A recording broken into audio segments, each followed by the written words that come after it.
Zombie apocalypse.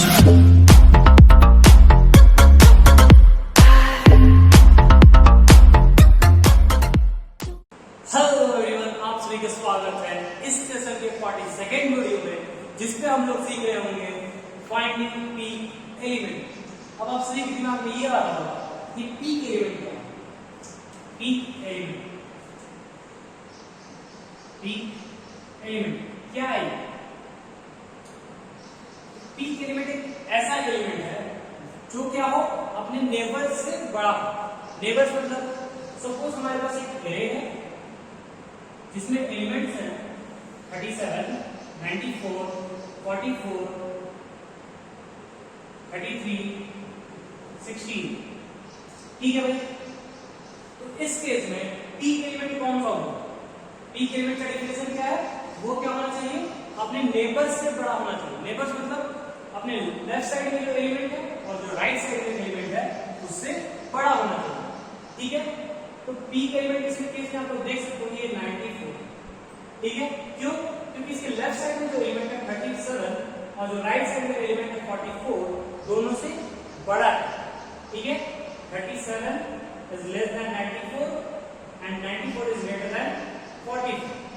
इसलिए हमारा जो पीक एलिमेंट हुआ वो हुआ 94। ठीक है, बट इसमें एक और बात होती है कि एक एरे में बहुत सारे पीक एलिमेंट्स हो सकते हैं।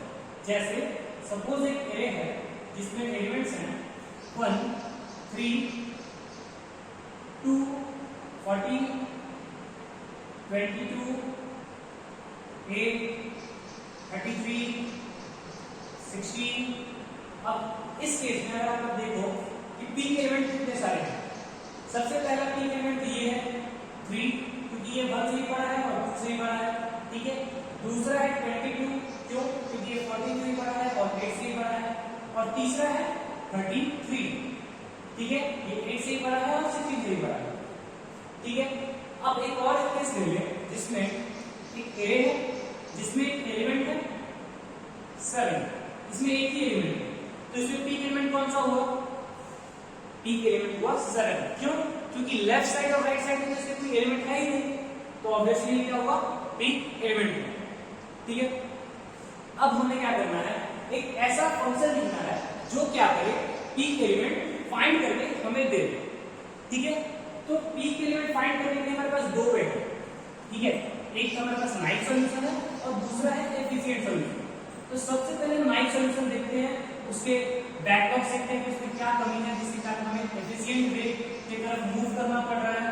तो सबसे पहले हम स्टार्ट करेंगे नाइफ सॉल्यूशन से। ठीक है, और नाइफ सॉल्यूशन में हम लोग क्या करेंगे? सारे एलिमेंट्स को एक एक करके चेक करेंगे। ठीक है, एक एक करके चेक करेंगे। तो सबसे पहले मैं नाइफ सॉल्यूशन लिखता हूं इसके। ठीक, तो सबसे पहले हम फंक्शन लिखेंगे एंड। इस फंक्शन का नाम दे देते हैं हम लोग पीक एलिमेंट। पीक एलिमेंट नाम से मैंने क्या किया, एक फंक्शन बनाया जो क्या लेगा, डेटा लेगा ARR और एक डेटा ले लेगा हमारा int n। ठीक है, ये दो डेटा हमारा ये फंक्शन ले रहा है। ठीक है, अब हम क्या करेंगे? इस वे में जो नाइफ सॉल्यूशन है इसमें हम लोग को 3 केसेस को एक्सप्लेनेटली चेक करना होगा। सबसे पहले ये केस है कि इफ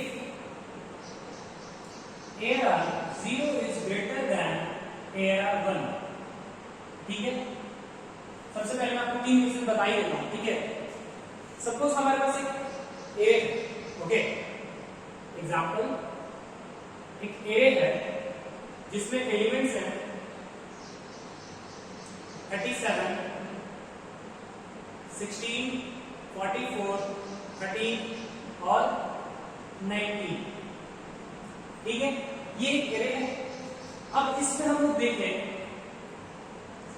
कि 3 केसेस तो एक्सपेक्टली हम लोग चेक कर सकते हैं कि वो एक पीक एलिमेंट है या नहीं। हमारे पास 3 है।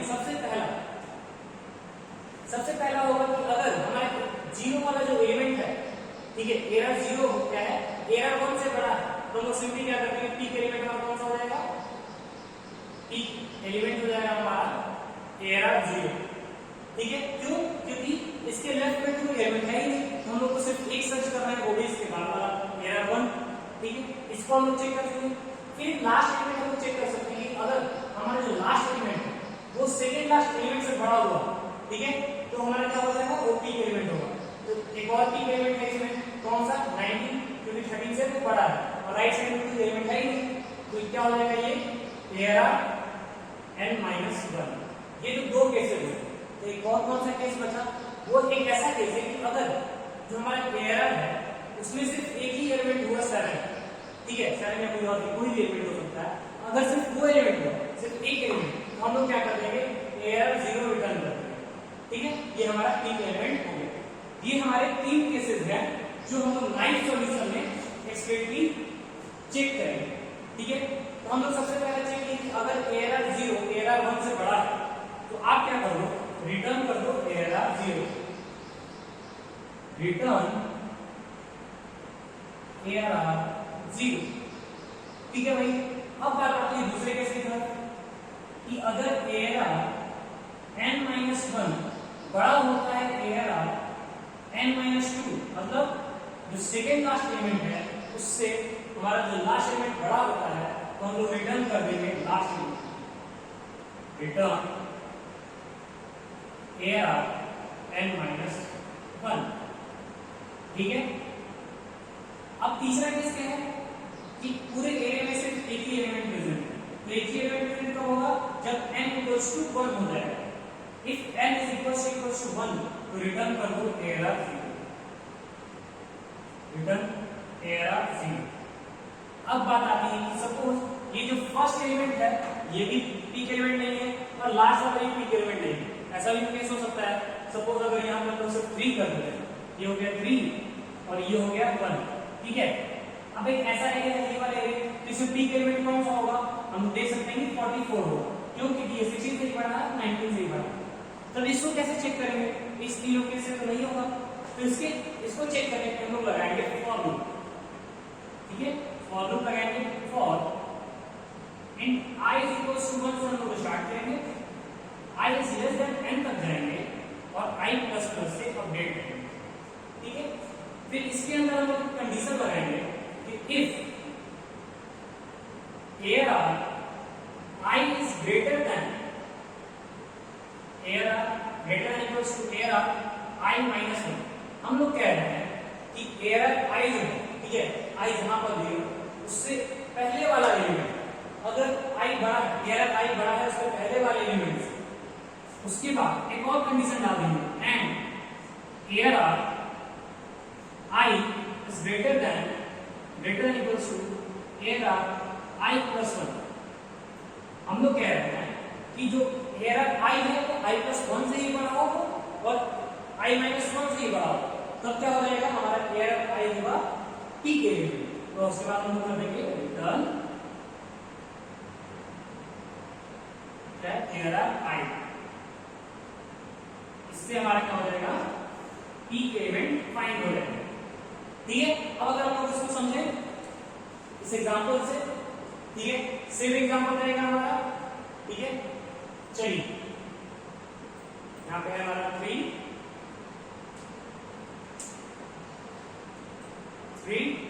और 1, ठीक है।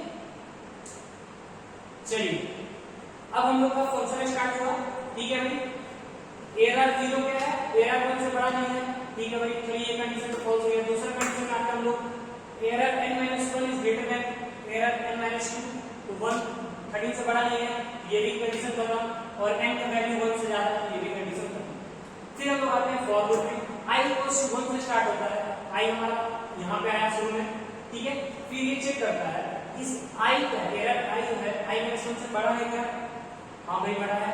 i+1 से बड़ा है क्या, नहीं, i-1 से तो बड़ा है, i-1 ये हो गया, ठीक है, बट i+1 ये होगा, इससे बड़ा नहीं है i, तो i जब हमारा अपडेट होकर यहाँ पे आ जाएगा, i जब हमारा यहाँ पे आएगा तो हम देख सकते हैं कि i-1 से ही बड़ा है और i+1 से ही बड़ा है, -1 + 1 दोनों से बड़ा है, तो हम लोग रिटर्न कर देंगे ARR i और हम लोग का पीक एलिमेंट फाइंड होके आ जाएगा, ठीक है। ये था हमारा कौन सा भाई, नाइस सॉल्यूशन, ठीक है, किस चीज का, तो फाइंडिंग पीक एलिमेंट, ठीक है। अब हम लोग बात करें इसके टाइम कॉम्प्लेक्सिटी की, टाइम कॉम्प्लेक्सिटी। टाइम कॉम्प्लेक्सिटी क्या हो जाएगा इस फंक्शन का? Big O of n। क्यों? क्योंकि हम लोग यूज कर रहे हैं फॉर लूप, और ये फॉर लूप कैसे क्रिएट हो रहा है?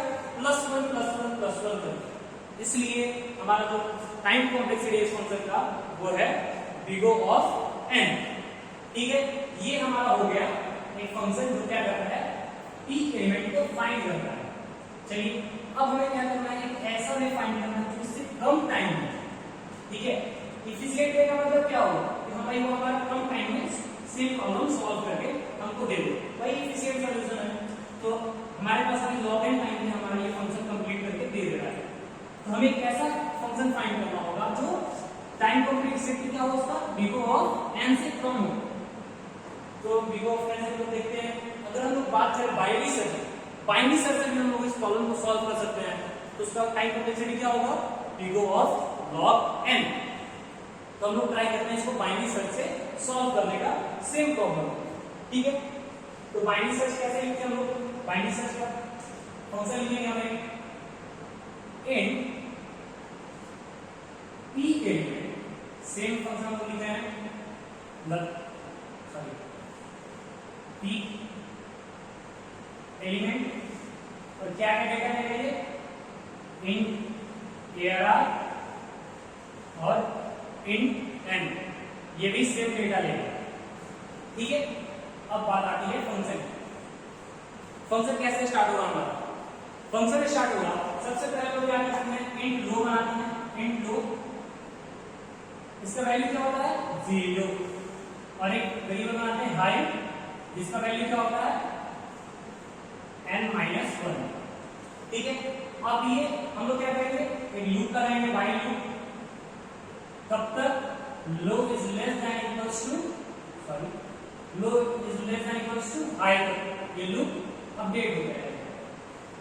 चलिए अब हम लोग क्या करेंगे? मिड फाइंड करेंगे। मिड फाइंड करके हम लोग फाइंड कर सकते हैं in mid is equals to low plus height divided by 2। ठीक है भाई, अब हमारा मिड भी आ गया। अब बात आती है, चलो सर ठीक है, हमारा एरिया जब अनसॉर्टेड है तो हम लोग बाइनरी सर्च कैसे यूज कर ले रहे हैं? हम लोग करेंगे कैसे? सबसे पहले मैं आपको एक एग्जांपल दूंगा। एग्जांपल हमारा ऐसा है कि एक एरे है 37, 44, 99, 26, 4, 31 और 24। ठीक है, अब सपोज हमारा एरर मिड यहाँ पे आया, ठीक, एरर मिड यहाँ पे आया, तो अब आप पूछोगे इस साइड ठीक है, हम इसको तो चेक कर लेंगे। हाँ भाई, ये हमने लेफ्ट वाले एलिमेंट से पढ़ा है और राइट वाले एलिमेंट से, एरर मिड -1 करके और एरर मिड +1 करके। अब सपोज ये दोनों से छोटा हो या फिर कोई भी से छोटा हो, ठीक है, तो हम लोग क्या किस साइड मूव करेंगे? इस साइड मूव करेंगे या इस साइड मूव करेंगे? तो इसका एक सिंपल लॉजिक है, जिस साइड भी जो एलिमेंट बड़ा हो, ठीक है, सपोज राइट साइड वाले एलिमेंट में एलिमेंट हमारा बड़ा है, जैसे अगर ये बड़ा है, वो अगर हमारा बड़ा होता तो हम इस साइड आते और 99 बड़ा है इसलिए लोग इस साइड आएंगे। ठीक है, सिंपल सा लॉजिक है। अब इसको कैसे प्रूव करूंगा मैं बताता हूँ। देखो इस केस में हम लोग सिंपली देख सकते हैं कि हमारा 99 बड़ा है, ठीक है, लेफ्ट साइड वाला बड़ा है, हम लोग इस साइड मूव करेंगे, अपने हाइट को अपडेट कर देंगे मिड -1 से। बट अगर ये 99 नहीं होता, सपोज ये रहता 2, ठीक है, तो हम लोग क्या करते हैं? इस साइड मूव करते हैं, इस साइड मूव करते हैं, तो देख सकते हो आप लोग कि हमारा जो 4 है, ठीक है, और ये 31 है, तो हमारा इस साइड में इक्विवेलेंट मिल गया। ठीक है, अब बात करते हैं कि सपोज ये हमारा मान लेते हैं 99 नहीं रहता, 99 रहता, लेकिन इधर तो 44 है, ठीक है, और हम लोग देख सकते हैं कि 26 है और ये 44 है, तो हमारा 99 की इक्विवेलेंट मिल गया। लेकिन अगर ये 144 होता तो इस साइड हम लोग और मूव करते हैं और ये हमारा पीक एलिमेंट हो जाता। सिंपल सा लॉजिक ये है पूरे बात का कि जो भी जिस साइड भी एलिमेंट बड़ा हो, ठीक है, अगर राइट साइड का एलिमेंट बड़ा है तो हम लोग राइट साइड जाएंगे, अगर लेफ्ट साइड वाला एलिमेंट बड़ा है तो लेफ्ट साइड में जाएंगे। ठीक है, ये हुई बात। अब बात करते हैं हम लोग चेक करेंगे। ठीक है, चेक कैसे करेंगे? हम लोग सिंपली अपना लॉजिक लगाएंगे चेक करने के लिए।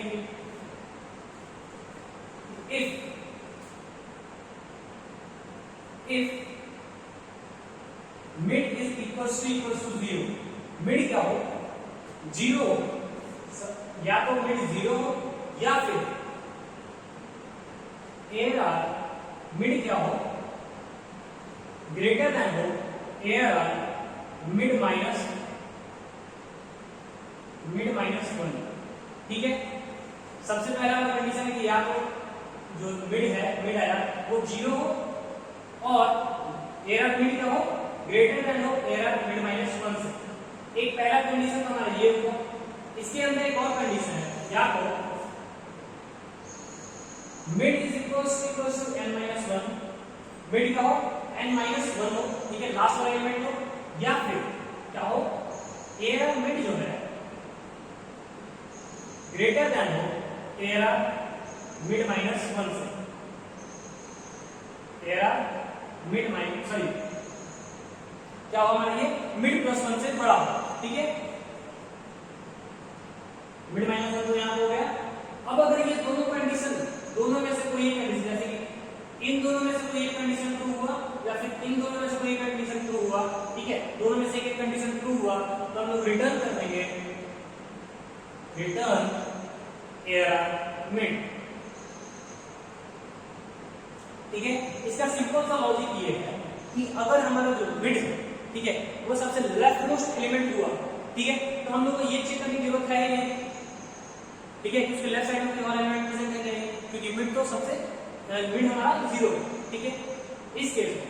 और अगर हमारा सबसे लास्ट वाला भी आ गया, मिड हमारा सबसे लास्ट वाला एलिमेंट हुआ, तो हम लोग क्या करेंगे, इसको चेक करने की जरूरत है ही नहीं। तो दोनों में से, इन दोनों में से एक एक कंडीशन अगर ट्रू होता है तो हम लोग समझ जाएंगे कि हमारा जो एआर मिड है वो क्या है, पीक एलिमेंट है। अब बात करते हैं कि अगर हम लोग को किस साइड मूव करना है, ठीक है, किस साइड मूव करना है, तो उसके लिए हम लोग चेक करेंगे if mid is greater than zero.